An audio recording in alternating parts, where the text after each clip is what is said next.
بسم اللہ الرحمن الرحیم۔ السلام علیکم ورحمۃ اللہ وبرکاتہ۔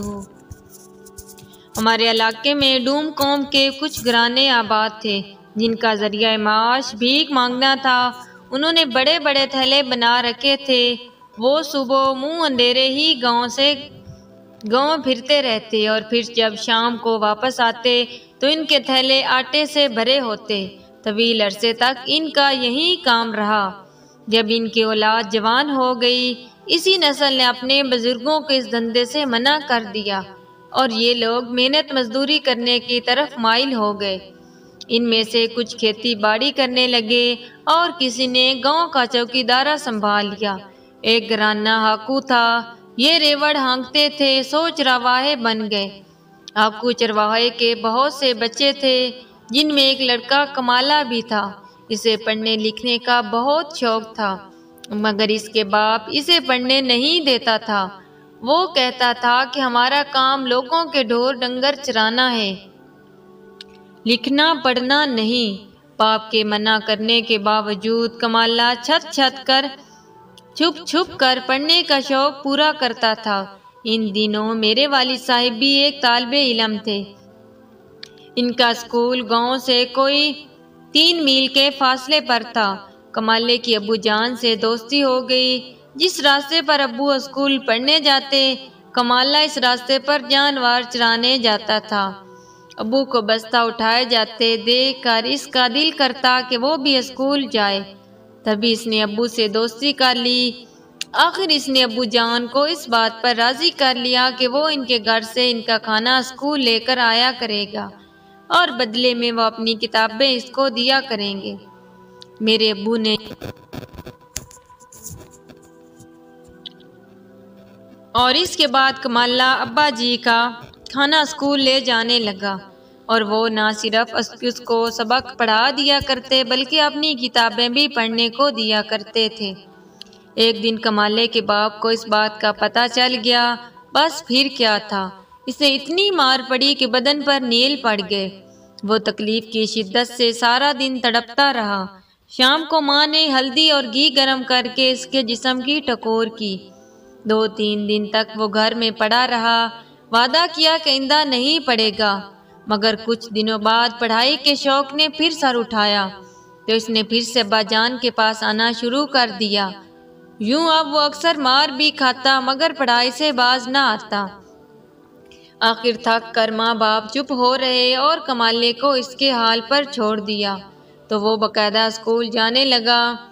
چرانے کا کام چھوڑ کر شوق و لگن سے پڑھائی میں لگ گیا۔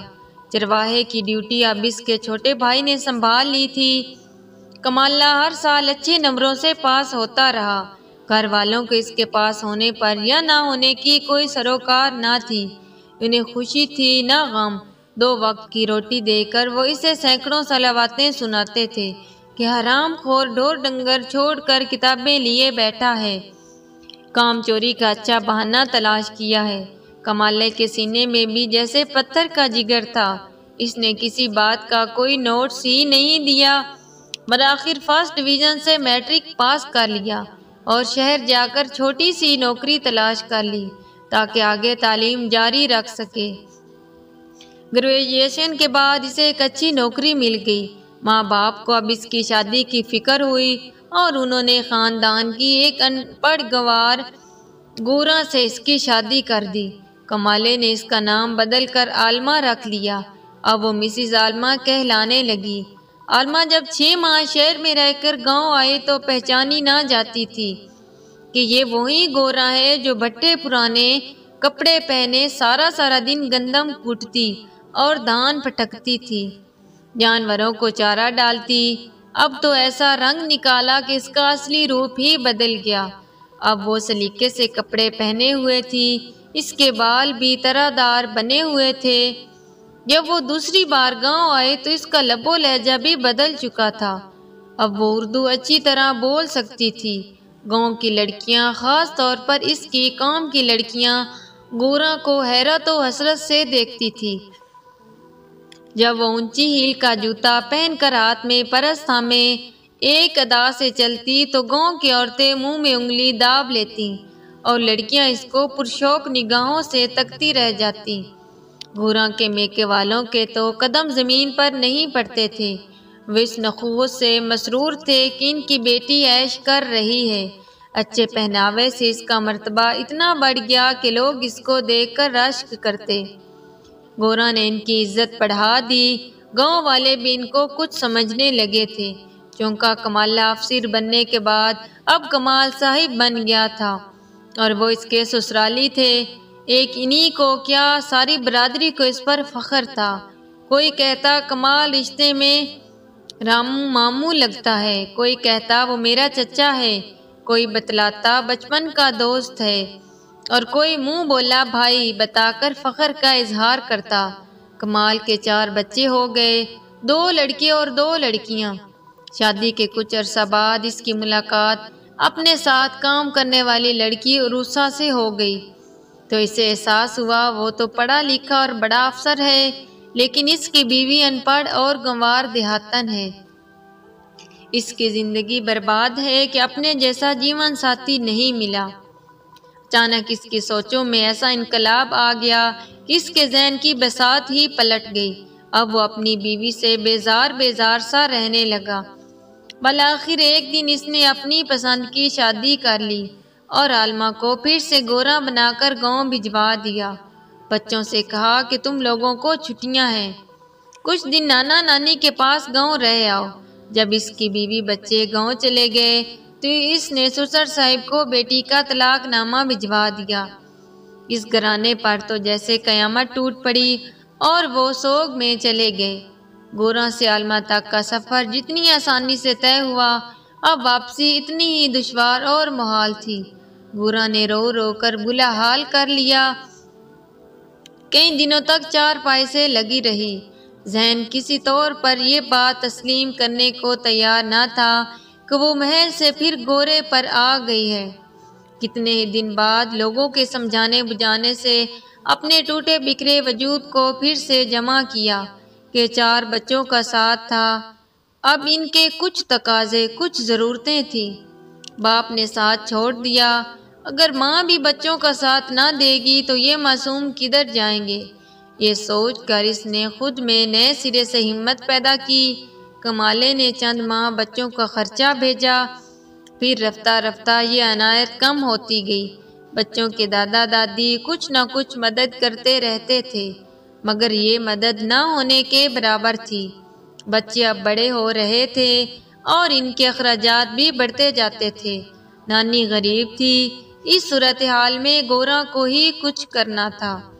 اس نے تنہا کمر کس لی، کوئی اور کام تو آتا نہیں تھا۔ تب اس نے بان بٹنا شروع کر دیا۔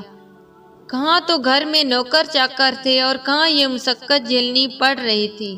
سارا دن محنت مزدوری کرتی، تب بڑی مشکل سے اتنا کما پاتی کہ 2 وقت اپنے بچوں کا پیٹ پال سکتی۔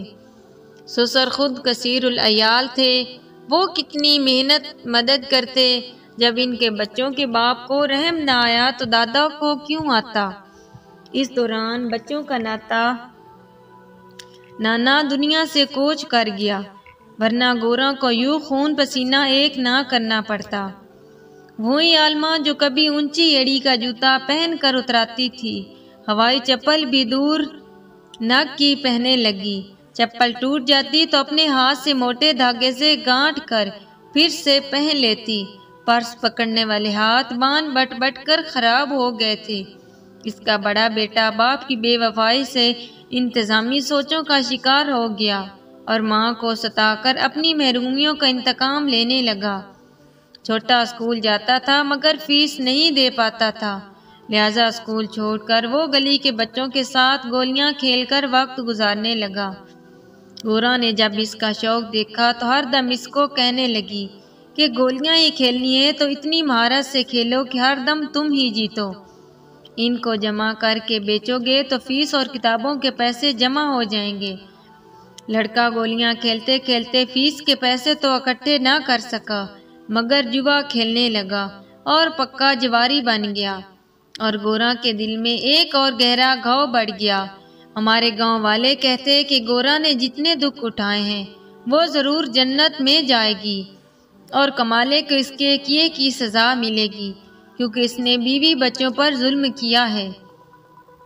مگر وہ تو دن بدن اونچے سے اونچا ہوتا جا رہا تھا۔ دوسری بیوی سے اس کے 2 بیٹے ہو گئے۔ وہ ہوائی کمپنی میں افسر تھا۔ اس نے 2 بار حج کیا، عمرے بھی کر لیے۔ کوئی بھی نہیں سوچ سکتا تھا کہ بچپن میں بکریاں ہانکنے والا کمالہ اپنے معصوم بچوں اور بیوی کو بھول جائے گا۔ بھلا ایسی تعلیم، ایسی افسری کا کیا فائدہ؟ اس سے تو اچھا تھا کہ وہ ایک چرواہا ہی رہتا، کم از کم اس کے بیوی بچے اس کے پیار کو تو نہ ترستے۔ بے شک وہ بڑا افسر بن کر گاؤں والوں کو بھول گیا تھا، لیکن میرے والد کو اس نے نہیں بھلایا۔ جب ابو شہر جاتے، اس سے ملتے تو وہ بہت عزت سے پیش آتا، ان کی خاطر مدارت کرتا۔ ایک بار ابو جان نے بیٹے کی نوکری کے بارے میں کہا تو اس نے میرے بھائی کو نجی ہوائی کمپنی میں ملازمت دلوا دی۔ والد کے احسان کا بدلہ اس نے اس طرح چکا دیا، کہتا تھا کہ آپ کی بدولت بڑھ پایا ہوں، ورنہ میں کہاں تعلیم حاصل کر سکتا تھا۔ عمر بھر چرواہا ہی رہتا۔ ابو جی نے بہت بار اسے یاد دلایا کہ تمہارے بچے گاؤں میں مفلوق الحال رہتے ہیں، تمہیں ان کا خیال کرنا چاہیے، تم نے ان کو بالکل بھلا دیا ہے، یہ درست نہیں ہے۔ اس پر وہ خاموش ہو جاتا یا یہ جواب دیتا کہ چھوٹی بیوی نے قسم دلوا دی تھی کہ پہلے گھر والوں سے واسطہ نہ رکھوں گا، مجبور ہوں، گاؤں کے رشتہ داروں کا آنا جانا ہو گیا تو میری شہر والی بیوی اور سسرال پر یہ راز کھل جائے گا کہ میں ڈوم ذات سے ہوں اور میرے آباء و اجداد بھیک مانگا کرتے تھے۔ اگر کہانی پسند آئے تو ویڈیو کو لائک اور شیئر لازمی کریں۔